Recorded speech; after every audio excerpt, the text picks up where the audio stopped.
Hola, ¿qué tal? Bienvenidos sean todos y todas a Ojalá. 11 de enero. El 11 de enero es el día en que nació 1839 Eugenio María de Hostos, puertorriqueño, dominicano y latinoamericano, caribeño, que lo fue con una conciencia de caribeño, con una conciencia latinoamericano que lo fue, desarrolló esa conciencia latinoamericanista y caribeña.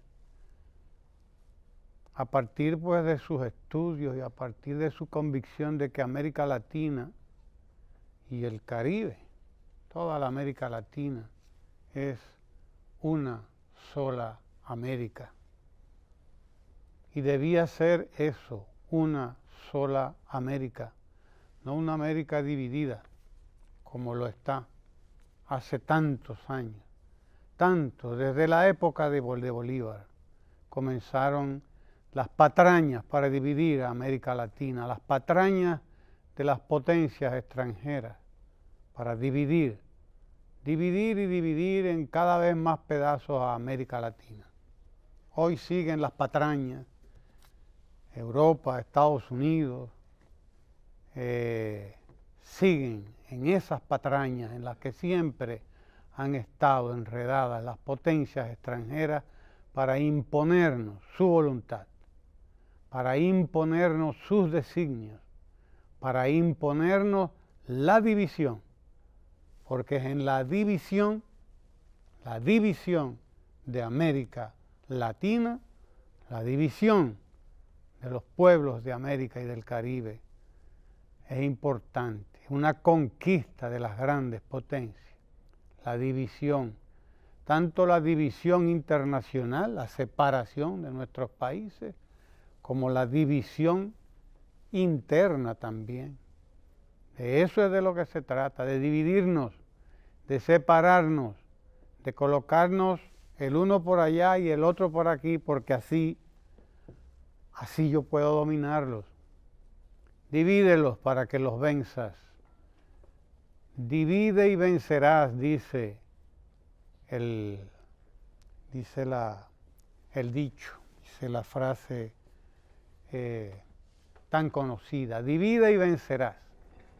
Hostos, a quien hoy recordamos, 11 de enero, nacido en 1839.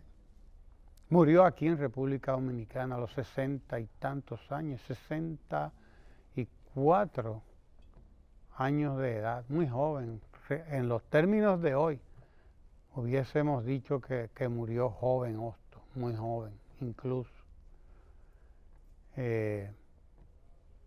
Hoy los recordamos a Hostos precisamente a partir de este clima de división que se ha sembrado en América Latina. Un clima de división que toca corneta, clarín de guerra también contra nuestros países. Esas imposiciones que nos llegan desde fuera, desde nuestros papás, ¿sí? Porque estos son los papás de uno. Usted no se puede mover de ahí y si se mueve le doy 2 nalgadas. Es así. Y tengo la correa aquí para si usted no hace lo que tengo que hacer. Así que ya usted sabe.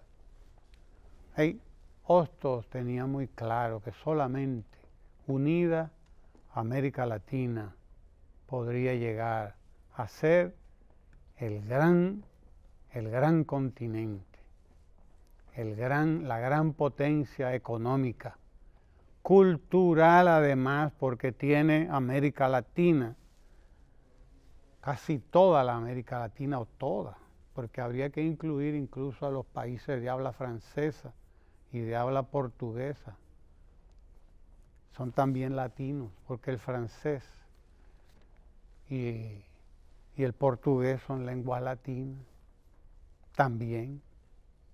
Entonces, la unidad de América Latina es lo único que la convierte real y efectivamente en eso que debía ser, en esa potencia cultural, en esa potencia económica. América Latina habla una lengua que es la lengua de 500 millones de hablantes. Pocas lenguas pueden darse ese lujo. Es una unidad cultural formidable, formidable,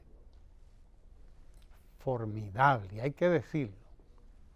Somos los portadores de una cultura milenaria, pero ha habido un trabajo. ¿Qué trabajo más bien hecho? Desde esas potencias, Francia, Inglaterra y ahora Estados Unidos, para imponernos su visión,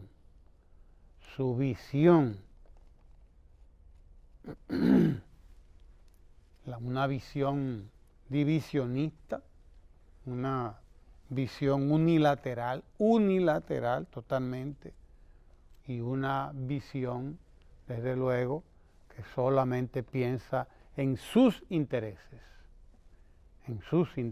Vale hoy la pena recordar a Eugenio María de Hostos en un día en que muchas instituciones dominicanas, sobre todo instituciones educativas, van a rendirle tributo al Panteón Nacional donde descansan sus restos hace muchos años ya, y a los diferentes lugares en los que se rinde tributo a Hostos, a los bustos que están en la UAS, la Universidad Autónoma de Santo Domingo. En fin, recordamos hoy al gran humanista, al gran latinoamericanista, al gran caribeño, el que propuso la formación de la Federación Antillana. Fíjese usted lo avanzado que estaba Eugenio María de Hostos. Proponía que todas las islas del Caribe formaran la Federación de Estados de las Antillas, la Federación Antillana. Caribe Hispánico. Sí, señor. Proponía Hostos la asunción de una moneda única para todos nuestros países, para la Federación Antillana y para América Latina. Proponía Hostos una moneda también, una moneda para comercializar entre nuestros países, una moneda común. Proponía Eugenio María de Hostos unas ideas que además las compartía con Bolívar y con otros, con José Martí y otros grandes latinoamericanos, caribeños, antillanos. Proponía Hostos esto en el siglo XIX. Y desde entonces y desde antes de ese entonces de Hostos, todas las potencias vienen haciendo todo lo que haya que hacer para separarnos, para dividirnos. Sí, señor, para estimular a los traidores, para que dividan más. Claro, ¿por qué? Porque es dividido que nos pueden vencer. Si nos unimos, no nos pueden vencer. Fíjese usted lo que está pasando hoy. ¿Cuánto hace que no se reúne la CELAC? ¿Cuánto hace que no se reúne el CARICOM? ¿Cuánto hace que no se reúnen las organizaciones latinoamericanas que hasta hace poco estaban reuniéndose periódicamente de una manera consuetudinaria, de una manera religiosa casi? Estaban reuniéndose todas las organizaciones latinoamericanas, caribeñas, etcétera. No, porque no conviene nada de eso. Hoy la política que viene impuesta, porque es impuesta desde fuera, es una política que dice, no, esa gente hay que dejarlo desbandado a todo, hay que separarlos a todos, porque si no comienzan con esos sueños de José Martí, y vuelven con esos sueños de Simón Bolívar, y vuelven con esos sueños de Eugenio María de Hostos, y vuelven con esos sueños de toda esa gente Y entonces eso a nosotros no nos conviene. A nosotros eso no nos conviene. Esta gente hay que dividirla. Y recuerdo que un texto de Pedro Mir, por cierto, donde Pedro Mir recupera un bando de esos de Kerverso. Kerverso, que era el representante francés en la República Dominicana, en lo que sería la República Dominicana, representante francés a principios del siglo XIX, 1807, 1805, 6, por ahí. Kerverso dejó escrito todo un decálogo donde decía, estos pueblos hay que mantenerlos separados. Así mismo lo decía exactamente así. Esta gente hay que mantenerla separada. En el caso se refería a Haití, a la República Dominicana. Decía que esté uno por allá y otro por aquí. Que tenga un régimen de un tipo por allá y el otro por aquí. Que tenga uno por allá un tipo de organización política y que otro tenga por aquí otro tipo de organización política. Y e impedir que se unan para nada, que discutan nada, que conversen nada, impedirlo. Ese era lo que se planteaba el código, lo que llama Pedro Mir, el código Kerverso,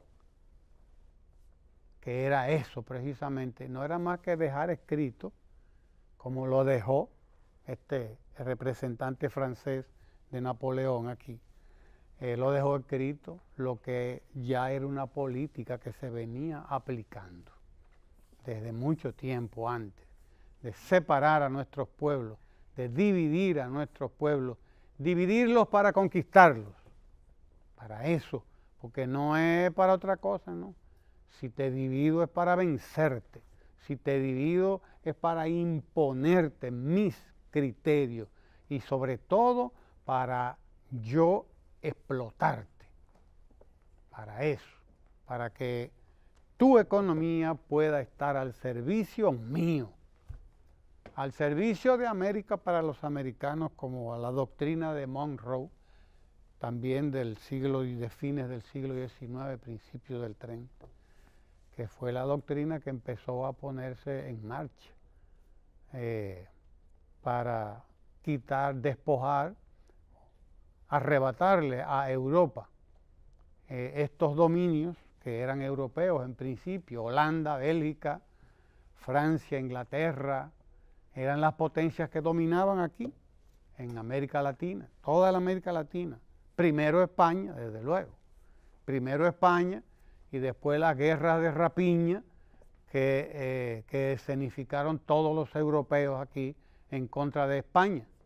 Francia, Inglaterra, Holanda, Bélgica, todos en contra de España, cada uno arrebatándole a España un pedazo del Caribe, cada potencia europea arrebatándole a España un pedazo de América, un pedazo de la América descubierta, cada uno en una guerra a muerte contra España. Y así usted tiene que en el Caribe hoy se hablan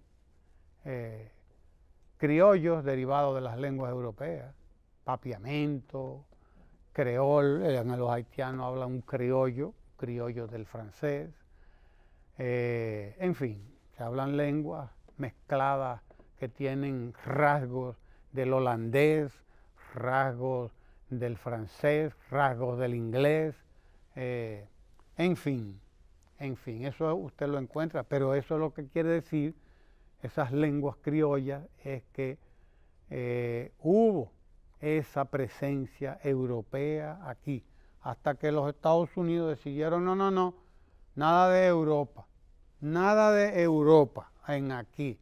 América es para los americanos, y así viene desde entonces. Y eso lo vieron Martí, lo vieron Hostos, lo vio Bolívar, lo vieron todos, y se propusieron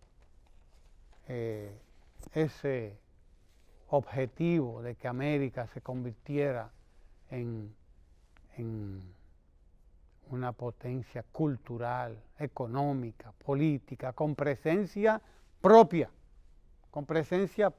en el mundo. por derecho, porque es la heredera de una misma cultura, es la heredera de una misma lengua. Casi toda América Latina habla español, salvo los poquitos, los contados países donde quedó el inglés o el francés o el portugués. Esa es la realidad. Hoy estamos recordando a Hostos. Hoy estamos recordando al gran maestro, al gran reformador de la educación en la República Dominicana, en Chile y en tantos sitios por donde pasó, Eugenio María de Hostos, el formador aquí de la escuela hostosiana, como se le llamó después, el gran visionario, el gran transformador de la educación. Como dijo él en algún momento, que lo he repetido 1000 veces y 1000 veces más habrá que repetirlo, hemos intentado todas las revoluciones, menos la única que puede transformar nuestros pueblos, que es la de la educación. Nosotros estamos hoy todavía tratando de echar hacia adelante nuestra revolución educativa, como la soñó Eugenio María de Hostos. Estamos tratando, todavía hoy, casi 100 años después, casi 200 años después de Hostos, porque nada más faltan 20 años para que se cumpla el bicentenario de Eugenio María de Hostos, que sería en el 2039. Casi 200 años después de nacer Eugenio María de Hostos. Óigalo bien, 2 siglos, casi 2 siglos después de nacer Eugenio María de Hostos, todavía estamos nosotros tratando de concretar esa visión transformadora, revolucionaria de Eugenio María de Hostos, según el cual la educación es lo único que puede transformar, que puede sanar, decía Hostos, a nuestros pueblos, a nuestros países, a nuestras repúblicas, y todavía hoy, casi 200 años después de Hostos, estamos tratando de conseguir esa visión antillanista, esa visión quizás federalista también, de Hostos, de Martí, de Bolívar, de los fundadores, de Miranda. Estamos hoy todavía tratando de, miren ustedes cuánto le cuesta a los pueblos ser libres, ser independientes, ser soberanos, cuánto les cuesta a los pueblos la unidad, cuánto puede costar conseguir un propósito, un objetivo tan importante como el de la unidad de nuestros pueblos. Miren ustedes cuánto puede costar. 200 años después todavía estamos luchando por una América unida, por una América única, por una América libre, realmente libre, donde no tengamos que estar siguiendo patrones de otros, que nos imponen otros intereses, que no son los nuestros además, que no son los nuestros. Vale la pena recordar hoy a Eugenio María de Hostos. Nunca como hoy fue tan necesario, diría Juan Pablo Duarte, Eugenio María de Hostos. Nunca como hoy fue tan necesario su pensamiento de unidad, su pensamiento de educación, de educador, de la educación como el elemento transformador de los pueblos. Nunca como hoy fue tan importante recordar al puertorriqueño insigne, al latinoamericano inolvidable y al dominicano por naturaleza, al dominicano por sacrificio, dominicano por todo, por compromiso. De hecho, Hostos pidió que su cuerpo descansara aquí, en la República Dominicana, mientras Puerto Rico fuera una colonia extranjera.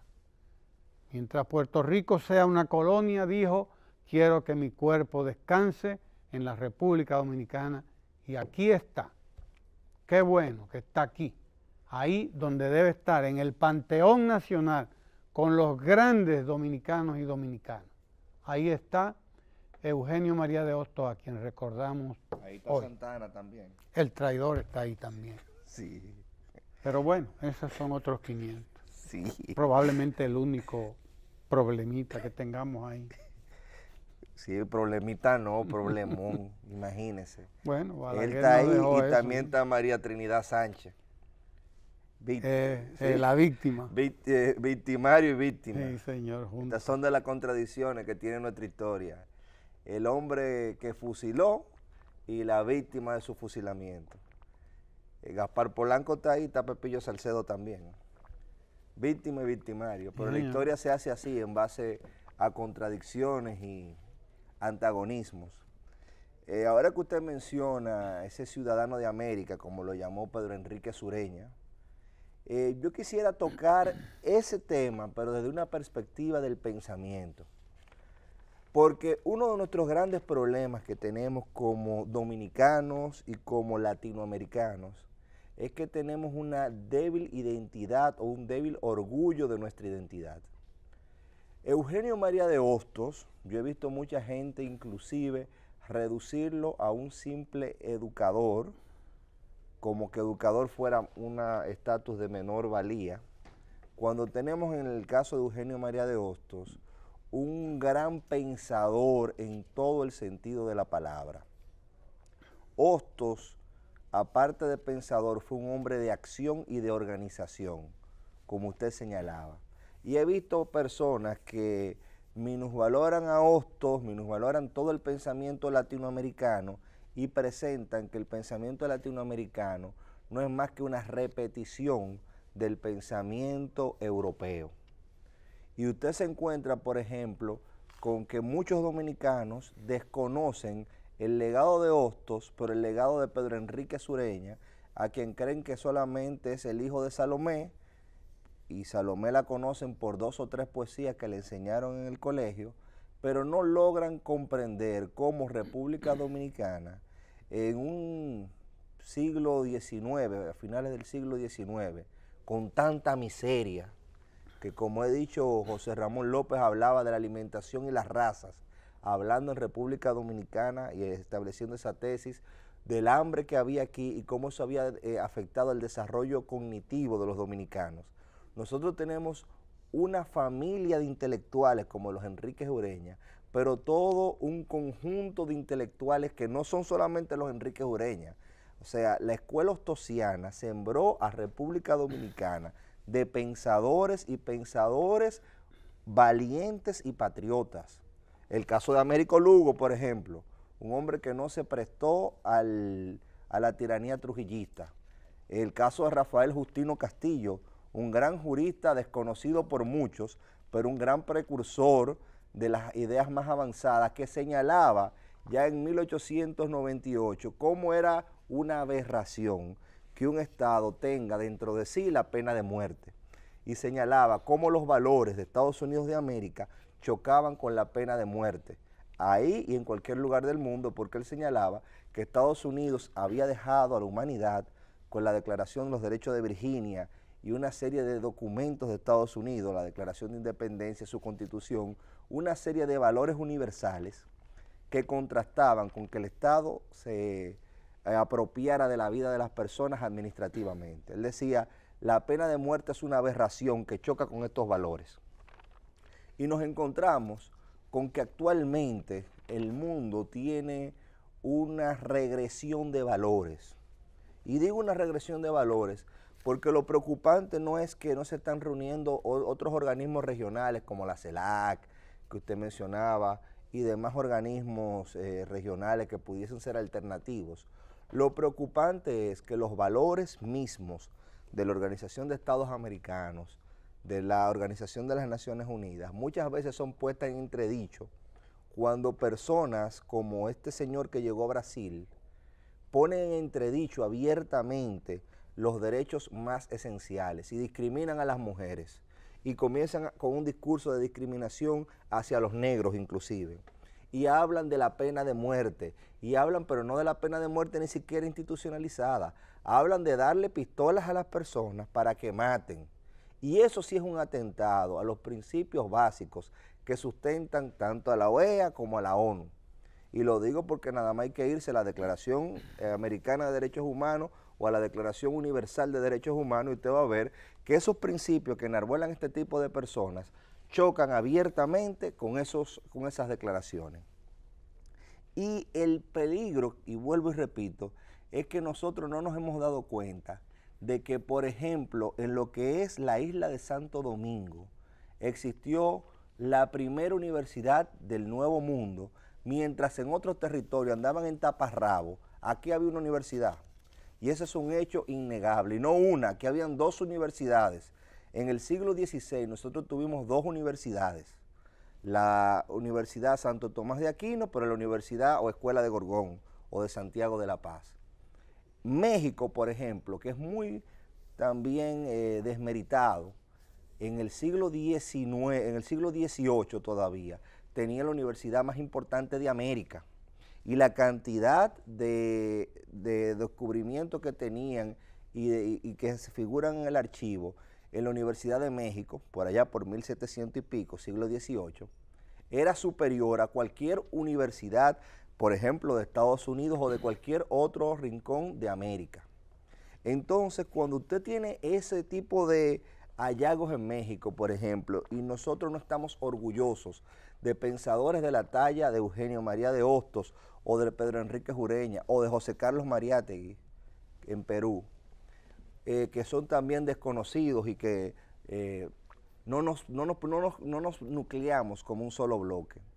Hay una obra que cualquiera que quiera conocer lo que es la historia del Caribe tiene obligatoriamente que leerla, y se llama De Cristóbal Colón a Fidel Castro, que es una obra del profesor Juan Bosch. Asimismo hay otra obra de Germán Arciniegas que trata el tema del Caribe, pero Bosch lo hace desde un enfoque integral, tomando desde antes de la colonia, y desde que viene la colonia, hasta la etapa que significa o que encarna Fidel Castro de lucha entre estos pueblos de América por encontrar su identidad, o estos pueblos del Caribe. Y Bosch trata esa heterogeneidad que tiene el Caribe. Mírenla ahí, esa obra que se iba a llamar El Caribe Frontera Imperial, y que Juan Bosch, en un acertado cambio de última hora, le puso de Cristóbal Colón a Fidel Castro, porque esos 2 personajes englobaban ese libro, o lo que se iba a relatar en ese libro. El que quiere conocer por qué el Caribe tiene tantas lenguas, como usted señalaba, y por qué en República Dominicana se produjo en el 1965 una intervención armada de 42,000 soldados que fue bendecida por la OEA, tiene que leer ese libro. El que quiere entender por qué aquí existen en una misma isla, 2 estados diferentes, uno con idioma español y otro con un idioma que no es francés, que es un criollo entre el francés y dialectos africanos, tiene obligatoriamente que leer De Cristóbal Colón a Fidel Castro si quiere una comprensión global de ese problema. Y yo menciono todo esto porque veo a veces personas que se van a Europa a estudiar, salen de las universidades dominicanas y vienen como un marco, como que nada de lo que existe en República Dominicana sirve, comenzando por ahí. Y me vienen como que están descubriendo el agua tibia, o que ya saben cómo se le entró el agua al coco. Y yo le tuve que decir a un amigo el otro día que mucho de lo que él me estaba diciendo yo lo encontraba en el profesor Juan Bosch, porque él me estaba señalando que leer a Bosch, leer a Hostos, leer a Pedro Enrique Ureña era un desfase, porque llegan a esos niveles de pérdida de identidad. Y vuelvo y repito, esto se trata de usted entender valores. Cuando usted entiende valores, usted entiende el curso de los panoramas. Nosotros tenemos que defender los valores que nos hacen ser caribeños, que nos hacen ser dominicanos. No la denominación dominicana, no la denominación de latinoamericano, sino cuáles son los valores. Y eso comienza con uno sentirse orgulloso de lo que uno es. Y vuelvo y repito, que República Dominicana, un país con tantas injusticias, con una historia tan amarga, con una historia de desafíos igual que el Caribe, haya tenido pensadores de esta talla, que el Caribe haya tenido premios Nobel como Gabriel García Márquez, por ejemplo, te relata una potencialidad que tiene el Caribe, una potencialidad que tiene República Dominicana. Y nosotros tenemos un cuerpo de pensamiento propio que no tenemos por qué calcar ese pensamiento europeo porque no nos va a dar nuestra realidad. Entonces esa imagen que usted tiene de democracia, usted venir a aplicarla aquí tal cual, primero es inexacta, porque muchas veces se aplica desde un constitucionalismo español, Guillermo, en el cual lo primero que resalta es que España no puede darnos a nosotros clases, o los doctrinarios constitucionalistas de democracia, porque tienen una monarquía constitucional. Y por más que me digan, y por más que me lo han querido explicar, es un régimen monárquico. La República en España fue sacada por un golpe de Estado que dejó mucha sangre. Entonces vienen y yo veo personas imponiendo o hablando de una idea de democracia y la calquean de Europa y la traen para acá. Pero cuando tú le mencionas, por ejemplo, el caso de Angela Merkel, ahí no le gusta. Yo le digo, usted me dice que una tesis que cuando hay continuidad hay mayor atraso y mayor inequidad. ¿Y por qué en el caso de Angela Merkel no? Ah, no, porque ahí hay fortalecimiento de las instituciones democráticas. En el caso alemán hay fortalecimiento de las instituciones democráticas. En el caso latinoamericano no lo hay. Entonces usted se pone a ver esas contradicciones y usted comienza a ver las falencias de personas que lo que hacen es que copian un pensamiento europeo, no lo digieren, no tienen identidad y vienen a República Dominicana o vienen a estos países a darnos cátedras. Cuando nuestros países tienen una situación muy particular. Nuestros países, y fíjese en Bolívar, por ejemplo, que es una persona que fue muy vilipendiada y que inclusive incomprendida por Carlos Marx, hizo un artículo atacando bastante a Carlos Marx porque no entendía cuál era la naturaleza de estos pueblos del Caribe. Y esa incomprensión los lleva a errar. Yo, por ejemplo, y con esto termino, entre otras cosas, me quedo mirando un artículo en uno de estos periódicos nacionales o revistas comerciales, como usted le dice, de un intelectual, y su foco entero es cómo parar lo que él entiende que es la reelección del presidente de la República, Danilo Medina. Él no se enfoca en cómo crear valores en República Dominicana o enfrentar los principales problemas que tiene la República Dominicana, que es la pobreza, que es la inequidad, que es que tenemos una gran brecha entre un grupo que sí tuvo acceso a educación porque tenía la forma de pagarlo y un grupo que no. Entre ese grupo que se va a Europa y viene para acá con esa visión europea y un grupo que se quedó en el barrio y que no tiene otra forma de hacerlo. Y hace todo su enfoque en cómo debe detenerse eso que él entiende que es malo. Pero la primera página de este mismo periódico te da a ti la razón, y ahí sí me voy a ir a Europa, de que no hay conocimiento sin interés. Y cuando usted ve a alguien planteando algo, usted tiene que saber que eso no son intereses neutrales. Miren, la matriz de muchas de las cosas que se dicen es esta. Danilo es el político mejor valorado, dice uno de los periódicos nacionales. Entonces, el hecho de que Danilo sea uno de los políticos mejor valorados, a mucha gente le da dolor de cabeza, y ese dolor de cabeza lo lleva a hacer maquinaciones y a hacer extrapolaciones que muchas veces realmente ni siquiera la han digerido, pero que su único foco es que eso ellos le tienen miedo. Dígame usted, Guillermo. Bien, hay que coger las cosas con pinzas a veces, porque Sí. también eso está dirigido Claro, a la promover, primera página y claro, ese artículo está tienen una conexión. dirigido a promover a determinados personajes que hay ahí, determinados camajanes que están ahí. Sí, ese es el propósito de esa cosa. No me defienda, imagino. No me defienda, imagino que así no me gusta que me defiendan, no. A mí no me gusta que me defiendan. Pero mire... Usted me hace una anécdota de Juan Bosch en ese sentido. Yo sí, creo sí, que se me parece. Sí, claro, se parece mucho, desde luego. Consejo Nacional de la Magistratura que se reunirá próximamente, la semana que viene, tengo entendido, es un tema suyo.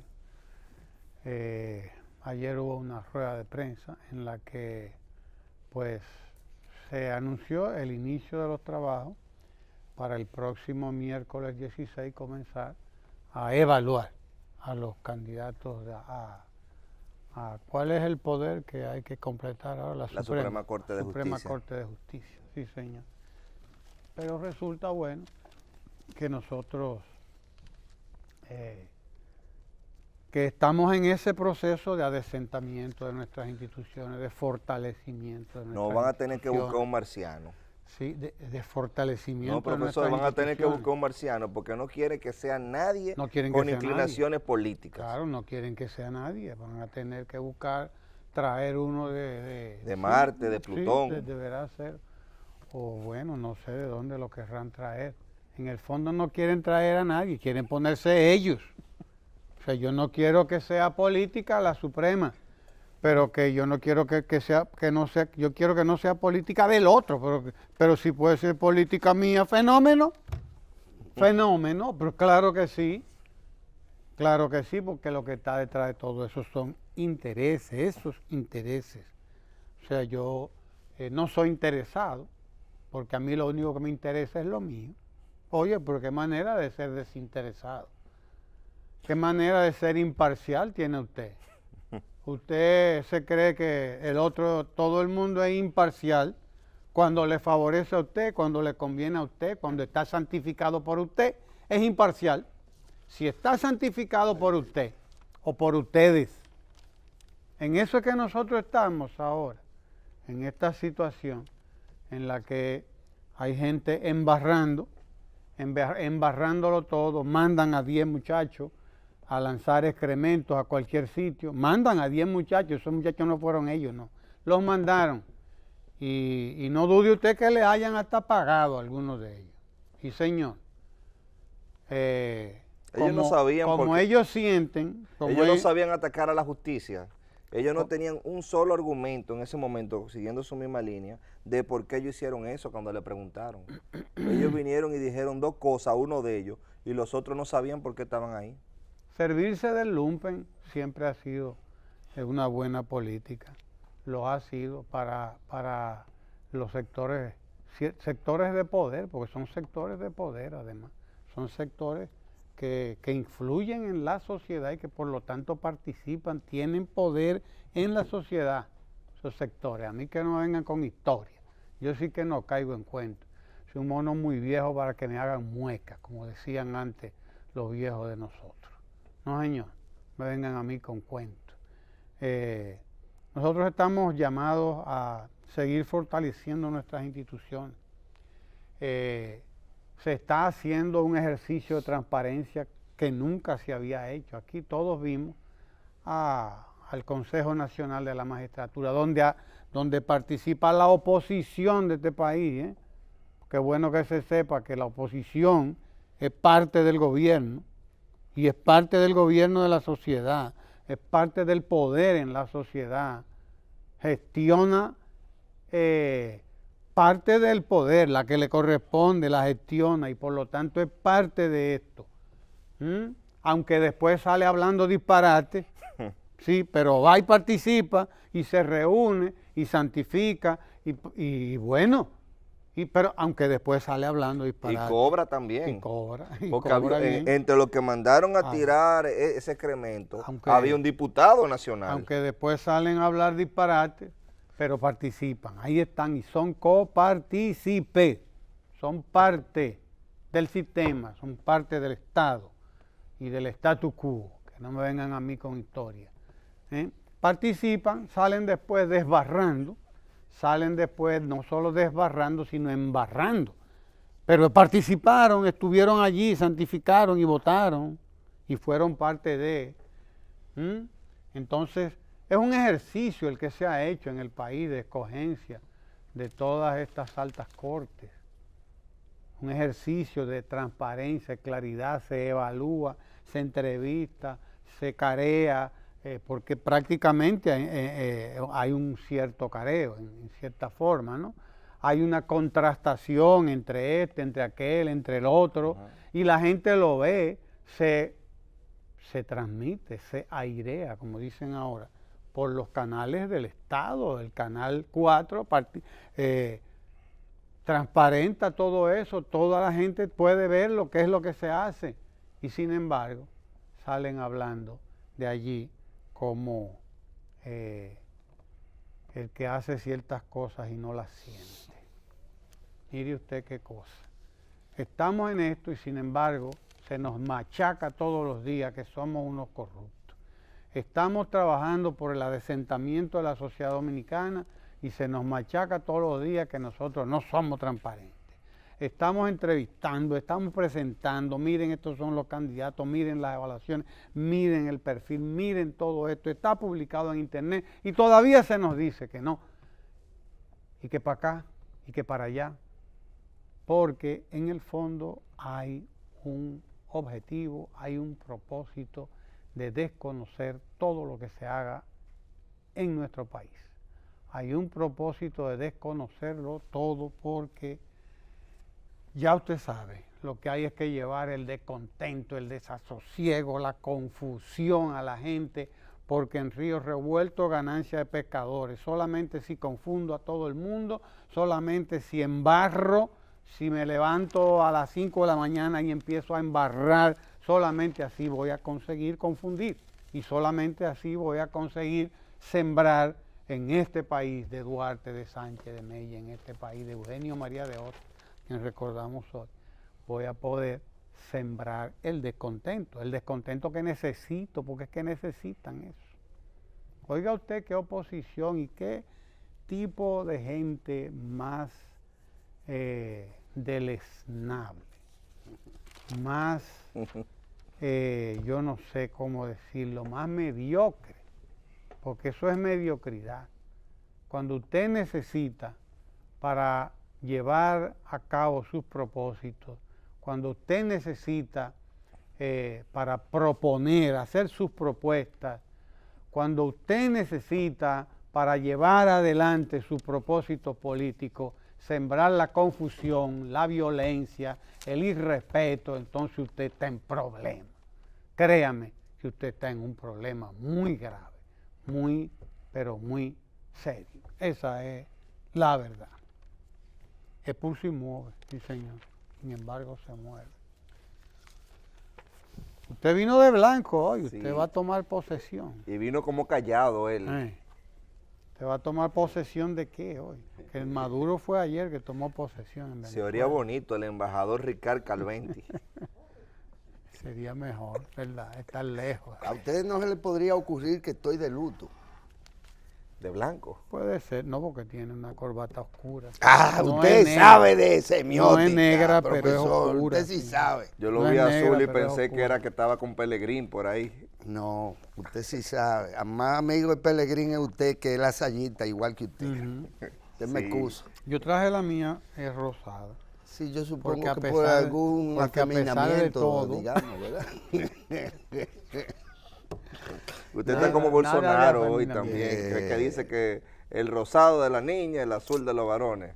Uno no sabe qué pensar, pero y cuando eso sucede es mejor no hablar.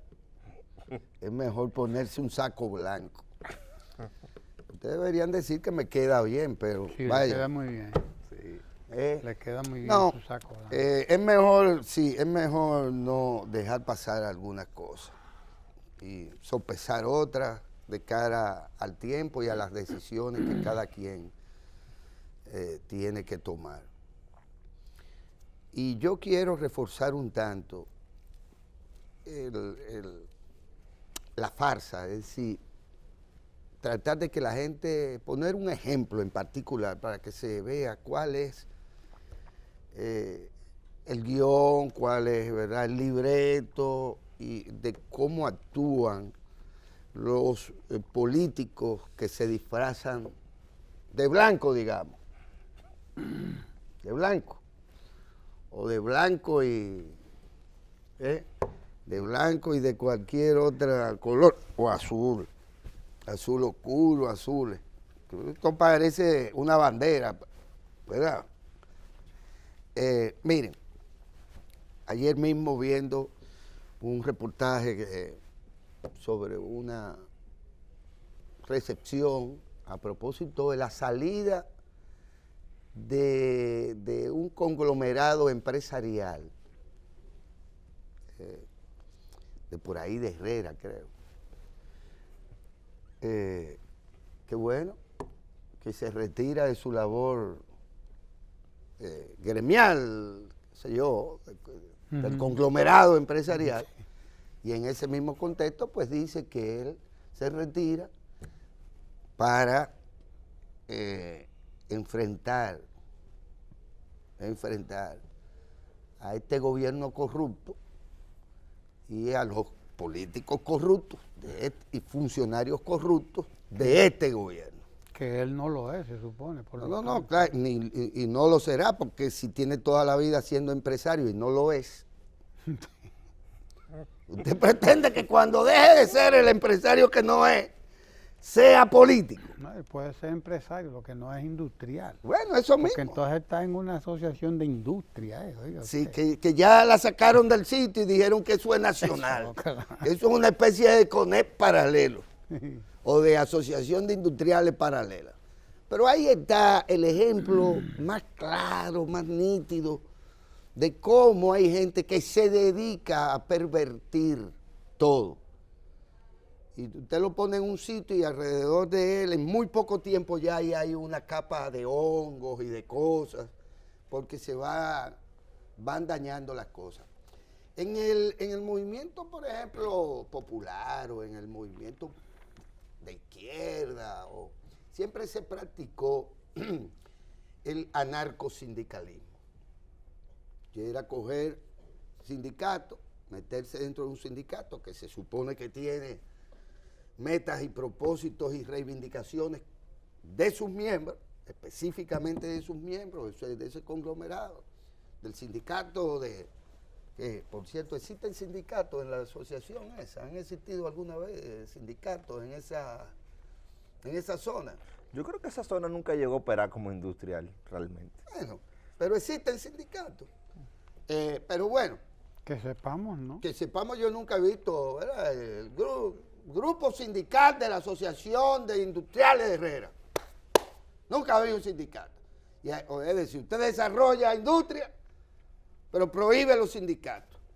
Y desde ahí usted, en vez de promover los sindicatos y promover naturalmente los intereses suyos como empresario, que además surgen sobre la base también de subsidios, de políticas concretas de subsidios, de las que se aprovecharon y nunca llegaron a ver. ¿Cómo es? Nunca llegaron a Maduro. Sí, eran verdes, pero no llegaron a Maduro. Pero nunca llegaron a Maduro. Nunca llegaron a Maduro. Entonces él confiesa que en realidad lo que él estaba ahí era entreteniéndose. Y deja su conglomerado empresarial y anuncia que es lo que se va a... No, a eso fue que se dedicó, a pervertir la naturaleza de un grupo que debe tener intereses particulares y hablar mal del gobierno. ¿Usted sabe lo que está anunciando con eso? Que va a ser candidato a algo, que sé yo, Sí, al regidor de Herrera, de ahí donde usted tiene su empresa. Será a eso que el hombre se va a dedicar. Estamos claros. Bueno, está claro, a eso estaba dedicado, pervirtiendo la naturaleza de una asociación empresarial. Pues pasa exactamente lo mismo.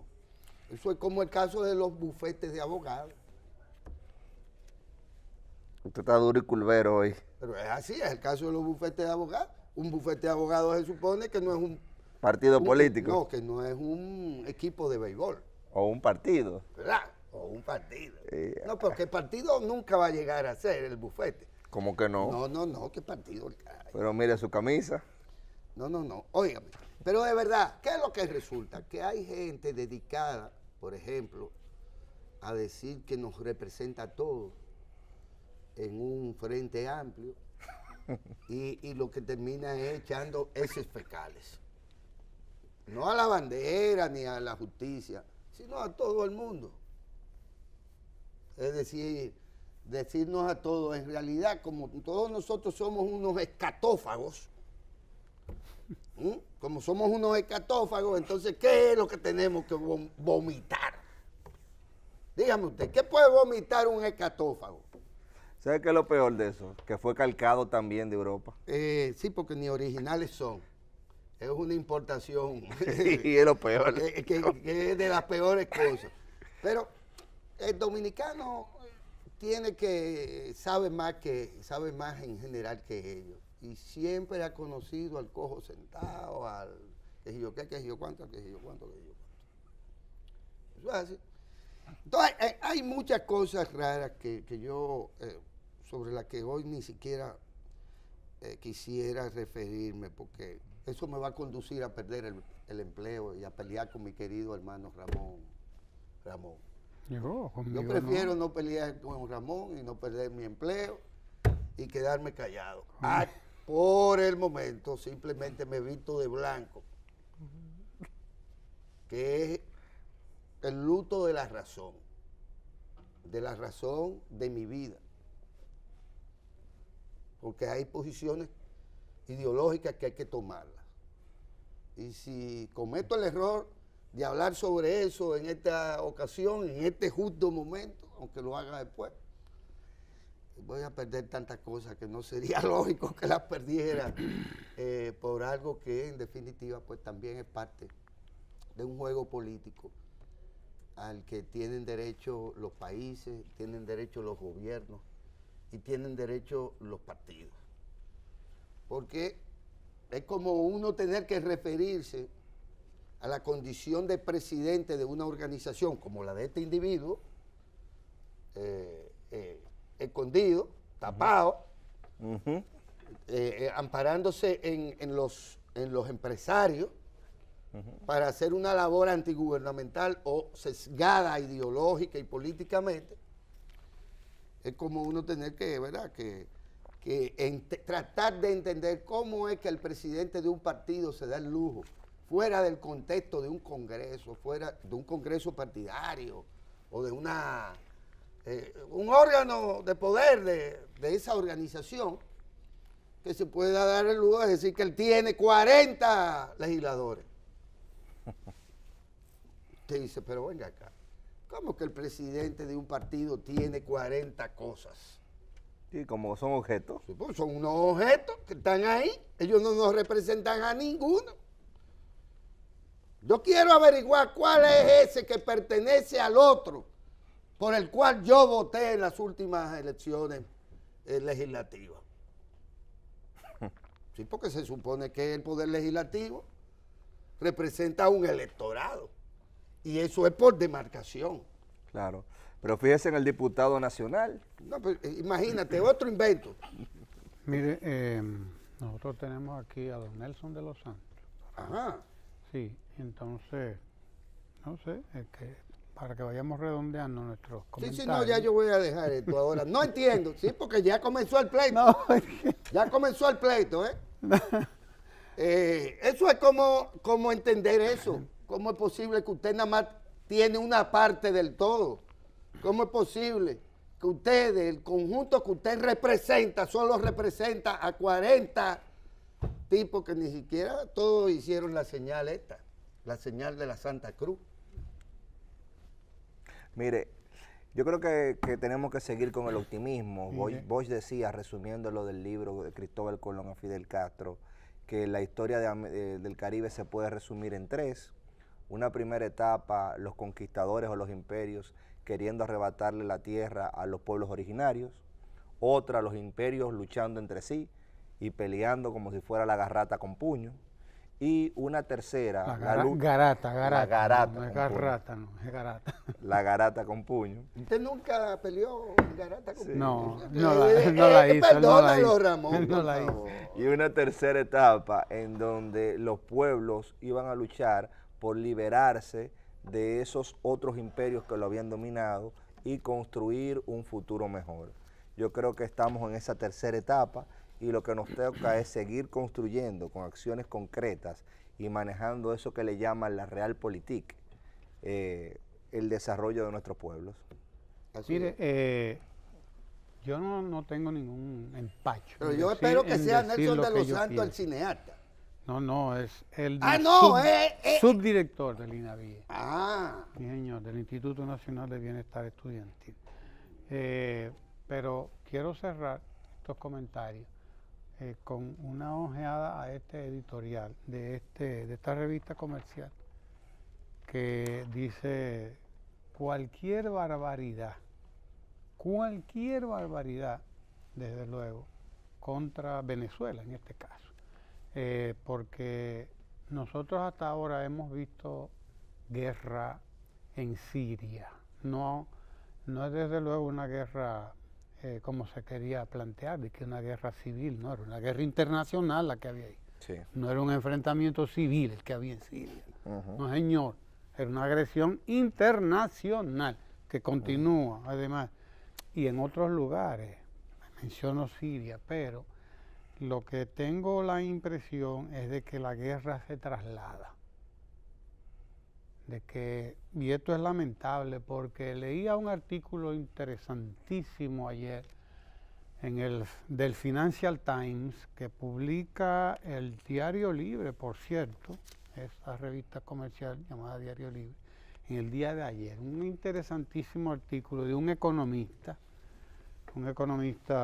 norteamericano, por cierto, creo que de Goldman Sachs, que decía, a lo que debemos temerle en estos próximos días, estos tiempos, este próximo año incluso, 2019, decía este economista, interesantísimo, no es al problema de los ciclos capitalistas que hacen más dinámica o más lenta la economía, y da una serie de datos sobre cómo va marchando, cómo viene evolucionando la economía desde 2008 para acá, desde la gran crisis 2007-2008 y particularmente desde 2015, cuando empieza a desacelerarse la economía.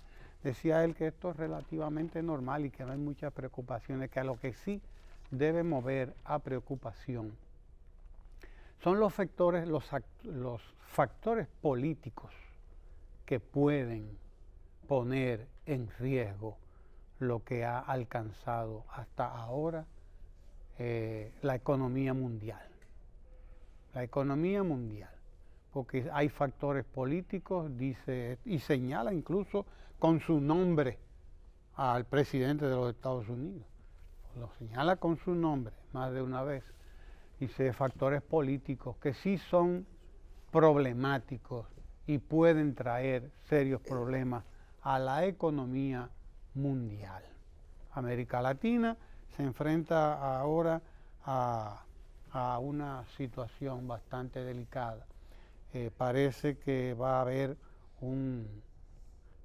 una confrontación mucho más seria contra Venezuela en términos incluso violentos aquí en nuestro propio patio. Nosotros nos hemos visto arrastrados a esta situación, quizás lo mejor que hubiéramos podido hacer, pero la realidad es que vienen serios nubarrones, más serios, más graves, más oscuros que los que ya hemos tenido en días recientes incluso. Ya veremos qué pasará, cómo viene el asunto, pero bien, se repiten. pero bien. Pero nada, nunca es más estamos en oscuro que medio. cuando va a amanecer. Nunca fue más oscura la noche que cuando iba a amanecer. ¿Usted cree eso? Yo Pero estoy bueno, ojalá que firmemente sea convencido. así. Vamos a conversar con el licenciado Nelson de los Santos, subdirector del Instituto Nacional de Bienestar Estudiantil. Muchas noticias interesantes desde ahí, desde ese litoral. Así que no se mueva de ahí.